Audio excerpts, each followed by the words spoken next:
ওজন কোনোভাবেই বাড়ছে না, এটার পিছনে থাকতে পারে এই 5টা কারণ। প্রথমে হচ্ছে পর্যাপ্ত পরিমাণ ক্যালোরি না খাওয়া। আপনারা মনে করতে পারেন আমরা অনেক বেশি খাচ্ছি, কিন্তু আপনার যদি মেটাবলিজম ফাস্ট হয় সেক্ষেত্রে অনেক বেশি খেলেও আপনার বডি সেটা খুব দ্রুত বার্ন করবে। নাম্বার 2 হচ্ছে প্রোটিনের ঘাটতি।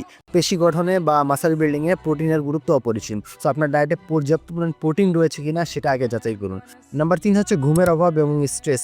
দেখেন আপনার যদি ঘুমের ঘাটতি থাকে 7 থেকে 8 ঘন্টা ঘুম না হয়, কারণ ঘুম অনেক বেশি ইম্পর্টেন্ট। আপনার হরমোনাল ব্যালেন্স রাখতে, মাসল বিল্ড করতে, রিকভারিতে সব কিছুতে ঘুম ইম্পর্টেন্ট।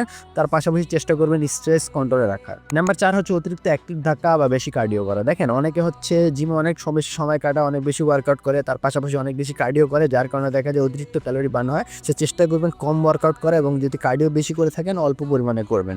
নাম্বার 5 হচ্ছে হজমের সমস্যা বা অ্যাবজর্পশনের সমস্যা। দেখেন অনেক সময় খাবার হজম হয় না, তার পুরো পুষ্টিগুণ আমাদের বডি পায় না, যেটাও আপনার ওয়েট ইনক্রিজটা বাধা দেয়। খেয়াল রাখেন আপনার ডায়েটের যে খাবারগুলো রয়েছে সেটা ভালোভাবে ডাইজেস্ট হচ্ছে কিনা। থ্যাংকস ফর ওয়াচিং, দেখা হবে পরবর্তী